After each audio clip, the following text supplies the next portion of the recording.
Senior अदाकारा सबा फैसल ने कहा कि उन्होंने बेटी सादिया को जिंदगी में सिर्फ एक बार ही थप्पड़ मारा।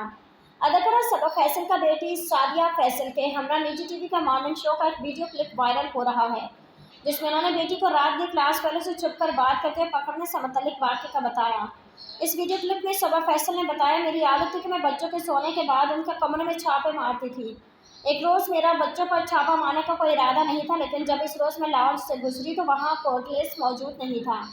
बच्चों के कमरे में गए तो सबके ऊपर लिहाफ डले हुए थे, बाज़ाहिर सब सो रहे थे। मैंने सादिया के बिस्तर से लिहाफ उठाया तो वहाँ सादिया ने लिहाफ के नीचे तकिए रखे हुए थे और खुद बाथरूम में थी। सबा फैसल ने शरीफ खानदान की कौन सी शादी पर बरी के कपड़े बनाए। लफ्ज़ आंटी बहुत बुरा लगता है, अपने लिए किसी को ये लफ्ज़ नहीं कहने देती। अदाकारा सबा फैसल 22 साल लड़के ने मैसेज किया, आप हाँ करें तो सब छोड़ छाड़ कर हाथ मांगने आ जाऊँ। सबा फैसल के मुताबिक जब मैंने दरवाज़ा खटखटाया तो सादिया ने सबसे पहले बाथरूम रैक के ऊपर कॉर्डलेस छुपाया और बाहर निकल आई। मेरा सादिया से सबसे पहले सवाल यही था कि कॉर्डलेस कहाँ है, जिस पर उसने सिर्फ इतना कहा, अम्मा कॉर्डलेस। उसका जवाब सुनकर मैंने सादिया के मुंह पर थप्पड़ मार दिया और गुस्से से पूछा, किससे बात कर रही थी।